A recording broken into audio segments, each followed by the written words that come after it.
ব্যক্তিকে সাহায্য করা আল্লাহ তাআলার উপর ওয়াজিব হয়ে যায়। এই হাদিসটি রয়েছে তিরমিজি শরীফের 1655 নং হাদিস। হযরত আবু হুরায়রা রাদিয়াল্লাহু তাআলা আনহু বলেন, সালাসাতুন হাক্কা আলাল্লাহি তাআলা, তিন ব্যক্তিকে সাহায্য করা আল্লাহ তাআলার উপর কর্তব্য হয়ে যায়, অথচ লা ইউসআলু আম্মা ইয়াফআলু ওয়া হুম ইউসআলুন, আল্লাহ তাআলা তার নিজের কাজের জন্য কারো কাছে জবাবদিহি করতে হয় না। সুবহানাল্লাহ। আল্লাহ তাআলা সূরা ইখলাসের মধ্যে বলেন, আল্লাহুস সামাদ, আল্লাহ তাআলা হলেন অমুখাপেক্ষী, তিনি কারো মুখাপেক্ষী নয়। কিন্তু এই হাদিসের মধ্যে আল্লাহর হাবিব বলেন, সালাসাতুন হাক্কা আলাল্লাহ, তিন ব্যক্তিকে সাহায্য করা আল্লাহ তাআলার কর্তব্য হয়ে যায়। এক নম্বর হলো আউনুহুমুল মুজাহিদু ফি সাবিলিল্লাহ, ওই মুজাহিদ যে আল্লাহ তাআলার রাস্তায় জিহাদ করে, সংগ্রাম করে, আল্লাহ তাআলা বলেন ওই মুজাহিদকে সাহায্য করা আমি আল্লাহর কর্তব্য হয়ে যায়। সুবহানাল্লাহ।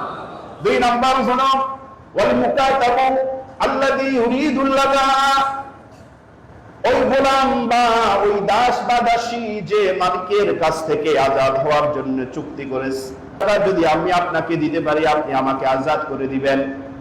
চুক্তি হওয়ার পরে ওই দাস বা ওই দাসী সেই টাকা উপার্জন করার জন্য যখন চেষ্টা করে, আল্লাহ তাআলা বলেন ওই দাস দাসীকে সাহায্য করা আমি আল্লাহর কর্তব্য হয়ে যায়। সুবহানাল্লাহ।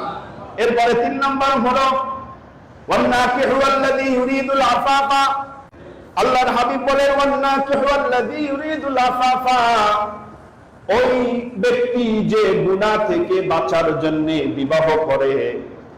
আবার বলি ওই ব্যক্তি যে গুনাহ থেকে বাঁচার জন্য বিবাহ করে, আল্লাহর হাবিব বলেন আল্লাহ তাআলা তাকে সাহায্য করা তার উপর কর্তব্য হয়ে যায়। এবার বলেন, প্রতিষ্ঠিত না হয়ে বিয়ে করব না, এই কথার জীবনে কোনোদিন বলবেন? বলবে না। প্রতিষ্ঠিত না হয়ে বিয়ে করব না, এই কথার কোনোদিন বলবেন? এই কথা কোরআনের সাথে সাংঘর্ষিক। ইস্টাবলিশড হয়ে বিয়ে করব, এই কথা কোরআনের সাথে কি?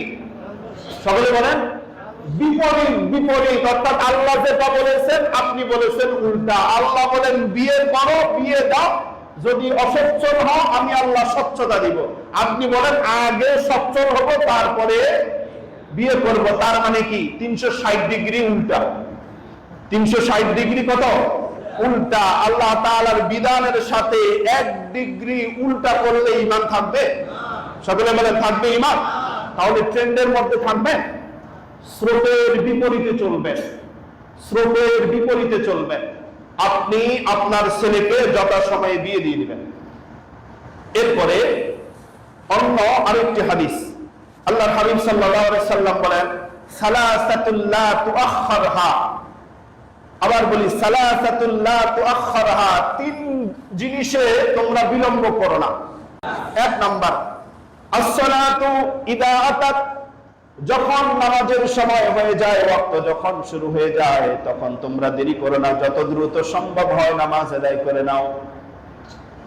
দ্বিতীয় নম্বর হলো ওয়াল জানাজাতু ইদা হাদারাত, জানাজা যখন প্রস্তুত হয়ে যায়, উপস্থিত হয়ে যায়, তৈরি হয়ে যায়, মাইয়িত যখন প্রস্তুত হয়ে যায়, তখন তোমরা জানাজা দিতে দেরি করবে না।